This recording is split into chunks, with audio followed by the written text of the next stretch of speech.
On the 25th of December 2019, a 52-year-old British man named Mark Bennett was found hanging in his hotel room in Doha, Qatar.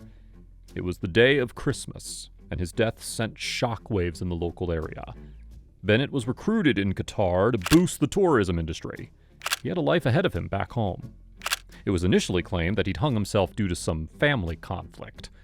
But more evidence poured in, and it turned out that there was a far more sinister reason behind his death. Bennett had been brutally tortured, stripped, and deprived of sleep for 2 weeks by Qatari authorities, all over dubious charges that never got proven. He had been placed in a legal limbo, and his way out of Qatar had been cut off. Mark's wife is still seeking justice for his untimely death. She firmly believes he did not take his own life. But why hasn't anyone taken accountability for what happened? Why was Bennett detained by Qatar's authorities without any criminal charges?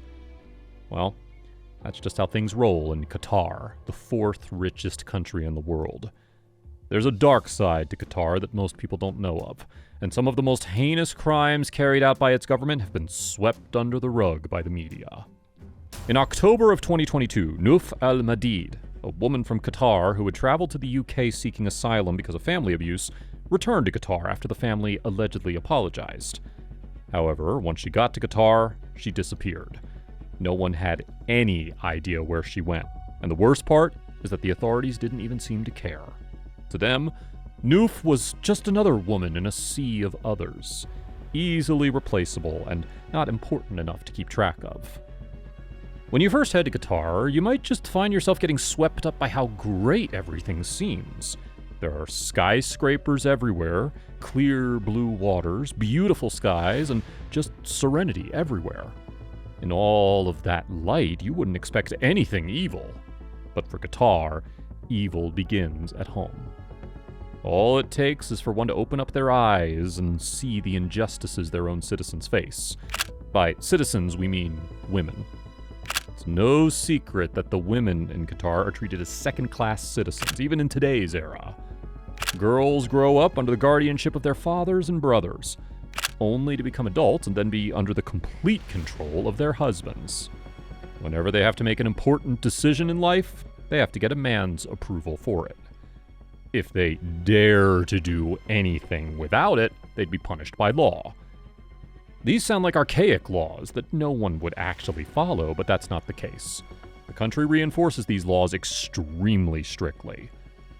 In the same month that Nuf went missing, 13 Australian women went through what they called a nightmare.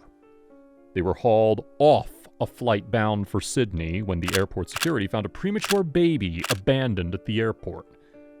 The airport staff did not speak English, so the women had no idea what was going on. But even then, they thought that at most there had been a misunderstanding and that they'd be detained until someone could explain to them what they might have done.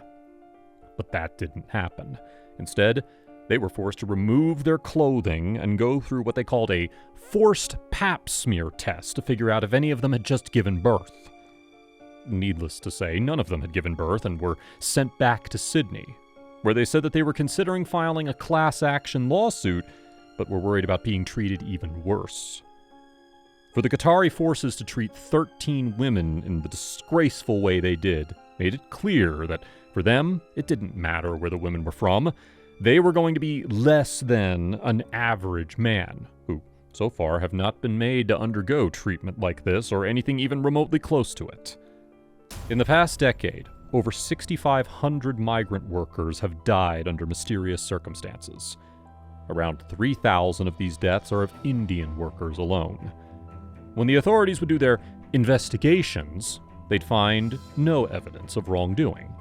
They'd all just fall sick and pass away, even though they'd be perfectly healthy before arriving in Qatar. While slavery has been illegal in the world for decades, Qatar seems to be easily getting away with a modern-day version of it. Qatar is the home ground for the 2022 FIFA World Cup. Even though the country has a massive football following, this is the first time that an event this massive is taking place there. Now, what's the one thing you need to host the literal World Cup in your country? Stadiums. You need state-of-the-art stadiums so the matches can be held properly. Normally, you'd just employ workers to work on the stadiums in a legal, logical way. But that's not the way Qatar works. They don't just do things the normal or expected way. They have to throw their own wrench into everything that goes on. Now you see, 94% of all construction that takes place in the country is by migrant workers. Workers came to Qatar in hopes of a better life, only to find out that the dream that they were sold was all a lie. Workers from Pakistan, India, Sri Lanka, Bangladesh, and other neighboring countries make it to Qatar, thinking that they'd finally be able to earn a decent living, one that they couldn't earn back in their home countries. The goal is to keep the minimum amount of money themselves and send the rest over to their families back home. But the second they land, they realize that they've just signed up for something they might not be able to return from. Their passports are taken away. They're forced to sleep in the same room as 15 other people. The pay is peanuts compared to what it was promised. And worst of all, they're made to work inhumane hours in over 100-degree weather. But wait, there's more. Even after enduring all of that, the workers don't even get food half the time. If they fall sick, there's no company healthcare system they can take advantage of. There's no sense for their safety or care for them as human beings. In Qatar, they arrive as men, but once they get to work, they're just replaceable commodities. There are always more of them available, so even if a few hundred crack under pressure, they can be replaced by others within minutes. Those that disappear are simply considered as being not strong enough, and once they're gone, they're immediately forgotten.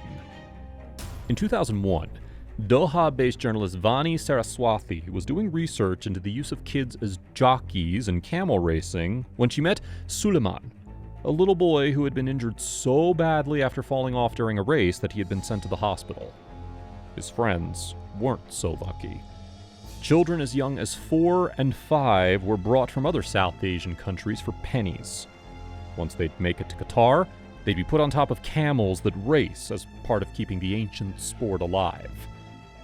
Now, children that young don't know how to ride camels, especially not the ones racing. Their bodies are small and fragile, not equipped to take the beating that comes with the sport itself. Not to mention, most of the children don't stay on top of the camels by the end of the race. They fall down, break their bones, get crushed by the camels, and worse, die on the spot from their injuries. There has been a recent shift to robot jockeys instead of children. Robots are lighter, can be programmed, and don't bleed. With it, the camels are faster, and the camel owners make more money. So it made sense for everyone to make the switch, which they did. Are there any other crazy dark truths you know about Qatar? Let us know in the comments below. If you like this video, please give it a thumbs up and subscribe to our channel for more videos just like this. We'll see you guys in the next one.